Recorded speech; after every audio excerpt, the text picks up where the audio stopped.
Okay, the time has come that your interviewing and job hunting has borne fruit, and now you're getting a job offer, and it's time to talk salary. So there's going to be some negotiation involved. And the way that they are going to do it, there's one of two ways. One, they're going to give you something like an offer letter, and it's going to say, we're offering you this job and we're offering you this salary, and they're going to try to paint that as take it or leave it. Most of the time, it is not take it or leave it. Even when it's in writing, it's still open to negotiation. So the question is, do you want to negotiate? The first rule of negotiation, and this is something that is true no matter what you're negotiating for, if you are not willing to lose something, then you have no business negotiating for it, okay? So if I offer you a job and I say, I will pay you $100,000 a year, you have to decide, am I willing to lose this opportunity? If the answer is no, then you smile real big and you shake my hand and you say, thanks so much, when can I start? On the other hand, I offer you this job and I say, I'll pay you $20,000 a year. I mean, you can make better money than that waiting on tables in a restaurant. So are you willing to lose my job offer of $20,000, especially when you know that this guy is kind of an asshole to work for? Yeah, you're probably willing to lose that. So now you have some room to negotiate. You're coming at me with a position of power. You have more to offer than what I apparently do. You can find another job. You can find other work. You can get paid more money, but I may or may not be able to find somebody who can do what you can do. So at this point, you can come back to me and you can say, Paul, I think you got a couple of screws loose. I'm not doing this job for $20,000, and I don't think any qualified person would. Now, if you'd like to pay me $50,000, then we can keep talking. Or you can say, if you'd like to try a little harder and make me an offer more commensurate with my skill, my experience, and more competitive with the local labor market, then we can talk. But right now, this isn't a serious offer. You're within your rights to do that as long as you're willing to entertain the possibility that I might be an emotional, egotistical prick who just doesn't really know what your skills are worth. And when you say you want more money, I'm going to say, screw you, I'm just going to find somebody else. And it might be a couple of months before I realize, oh crap, yeah, I'm really not offering enough money. No wonder 3 people walked out on me already, okay? So, that's something you have to take into account. Am I just lowballing you because I think you're desperate and I can get you for cheap? Am I in a position where, I've got 100 people to choose from? So if you say I want more money, I'll say, I don't care. I'll just find somebody else. Somebody else will take it. See you later. It really depends. Am I a big name company? Am I Google? Am I Microsoft? Am I Amazon? Because if I'm a big name company, man, people are beating down my door trying to come to work for me. And how much room do you have to negotiate? If you're a specialist, if you've got 10 years experience, if you are somebody, if you're well known, if you have a rock solid resume and you're applying for a very particular job, like running a product or a department for which you're uniquely qualified, then yes, even though I might be, in a position of power, you still have a lot that I need. you're still a unique person. So at this point, yes, you still have room to negotiate. But if you're coming at me just trying to join my team of programmers and I've got 100 of them, you don't have any room to negotiate with me, because if you say I want more money and I say, yeah, not worth it, that's okay, thanks anyway, I'm just going to hire another guy who's dying to come to work for me the next day. If we're in the middle of a labor crisis and right now unemployment is high, and there are people looking for jobs and they're desperate for work, good luck trying to negotiate.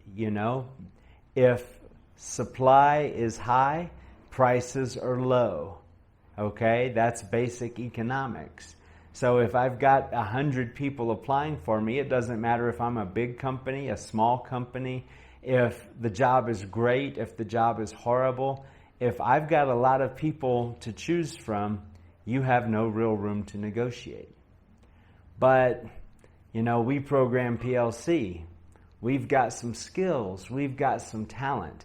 Not every guy on the street can do what we do.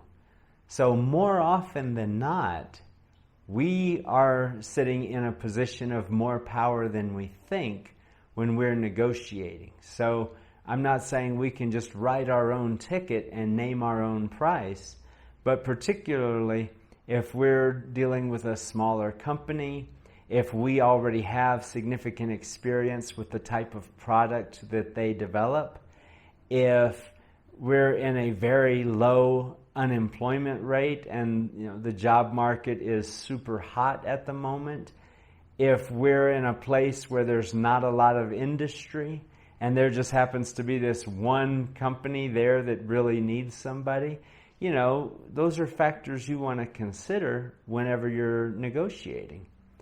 And another thing to consider is, don't get greedy. Just because you perceive yourself to be in a position of power in the negotiation, don't abuse that power. Don't demand $100,000 when you know you're really doing a $60,000, $70,000 job, but the company's desperate so they have no choice. You might win the negotiation. They might hire you at an exorbitant salary. And they're going to hang on to you for as long as they have to. And then once they don't need you anymore, once they slow down a little bit and they have time to replace you with a cheaper programmer, you are gone like yesterday's newspaper. Okay? So don't think about today at the expense of tomorrow. When you're applying for a job, you're forming a relationship with a company, with the person who's hiring you, and with their economics, with their profitability. In a moment of desperation, you might take a job for an extremely low salary. They might lowball you and say, well, I'm going to give you $20,000. And you might be desperate. You've got bills that aren't getting paid. You say, okay, fine, I'll take it. And they feel real good about themselves because they just got a dirt cheap PLC programmer. And they're high-fiving each other in the office because they saved so much money on you. But what happens 4 months later when all of a sudden one of those headhunters you had looking for work comes up to you and says, hey, you know what? I've got you this amazing opportunity. It's one city over. It's a short commute, but those guys are willing to pay $55,000. Guess what? You're going to have a great big smile on your face when you go into work the next day and say, hey guys, here's my 2-week notice. Well, what happened? Well, we were treating you great, weren't we? We really like working with you. Where are you going?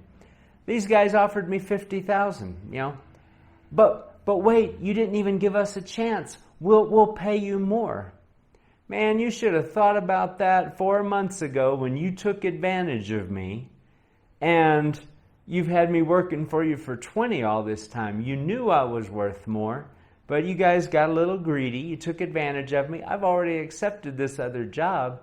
They want to treat me right from day one. They want to begin our relationship with mutual respect. So I'm leaving. I want to go somewhere where I'm appreciated and not treated like a commodity. You see what I mean? That's a two-way street. If they lowball you in a moment of desperation, you're going to leave the first offer you get. And likewise, if you beat them up in a moment of their desperation, they're going to cancel your ass as soon as they have enough breathing room to replace you with somebody who's willing to come in at a more reasonable and market-appropriate salary. So keep that in mind when you're negotiating salary. You're not trying to beat them up. You're not trying to take every penny out of them you can get.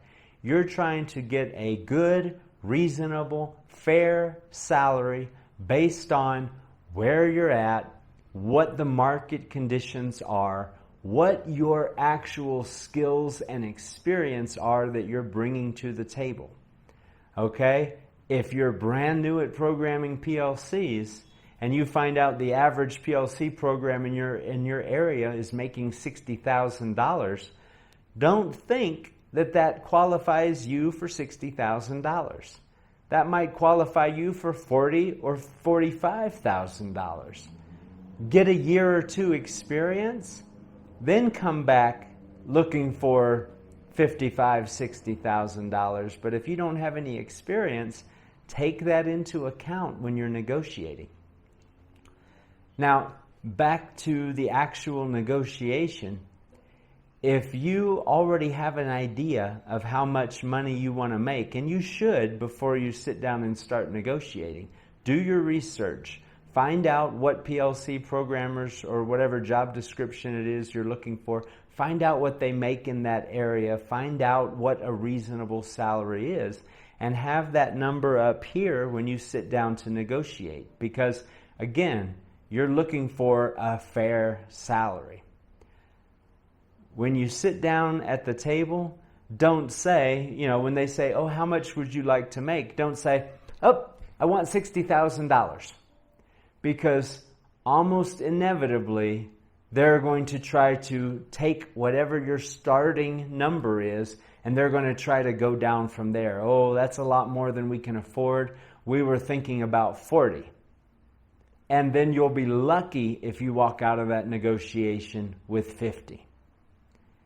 There's a rule when it comes to salary negotiation. And I have broken this rule on occasion. Sometimes it is appropriate to break the rule. But in general, the rule is the first person who mentions a number loses the negotiation. Okay? Because if they say, well, we're willing to pay you $50,000, that means that's their low offer, and they're definitely willing to go up at least 10-20% from there. Likewise, if you come in and say, I'm looking for $60,000, they already know we can get this person for $45,000 or $50,000. Okay? So, in general, you don't want to be the one who names the number first. So when they say, well, how much were you making at your last job? I'm not saying go in there and lie, but if you do decide to tell them a number of what you were making at your previous job, make sure that number is at least as much as you think you should be making at this job. Hint, hint. Okay? Don't say, oh, those guys were only paying me $20,000. That's why I left. Because then they're going to smile and they'll say, well, we can offer you $25,000. Ha ha. They know they've got you. They're not going to give you 40. They're not going to give you 50 if you were just making 20 last week. Okay? So if you're going to say a number that a minimum what you want to be making. Another option is, how much do you think you should be making right now, or how much are you asking? And then say, something like, you guys have researched the market. You guys know what a PLC programmer is making in this area. So I'm not going to tell you what a reasonable offer is. Let's just start our relationship with mutual respect and integrity and say, I know what PLC programmers are worth with my level of experience. You know what a PLC programmer is worth with my level of experience.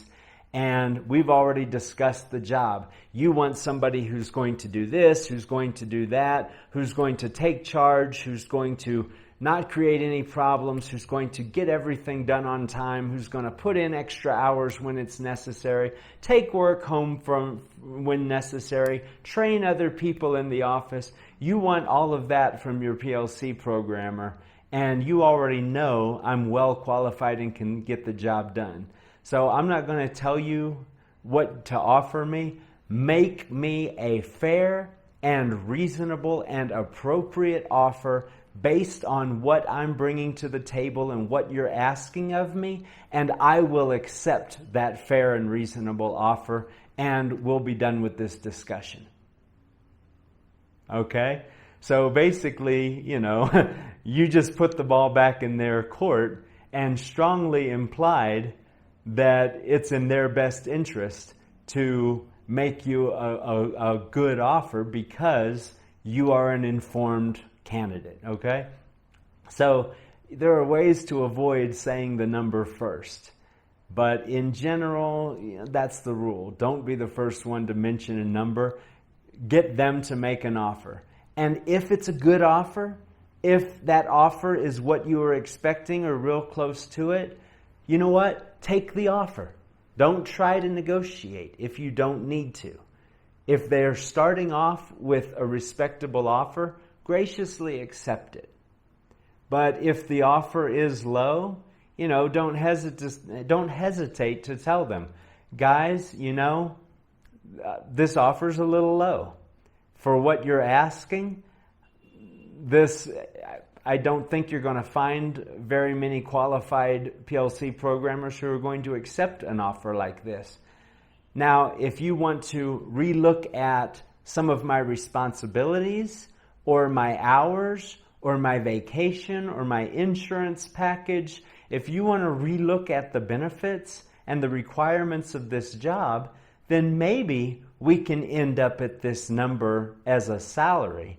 But for what you're asking and what else you're offering at this moment, this number's a little bit low. If you'd like to make it $60,000, then I could go ahead and accept that right now. But otherwise, no, this isn't something I'm prepared to accept at this time. Okay? So that's it. When you're negotiating for salary, know what you're worth. Be realistic about what you're worth. Take the economy and the local area and the job market and the labor market into account. Don't let somebody lowball you unless you are desperate. Don't negotiate unless you have options, you have alternatives, and you're willing to walk away and lose this opportunity. And don't try to beat anybody up, because your job's probably not going to last.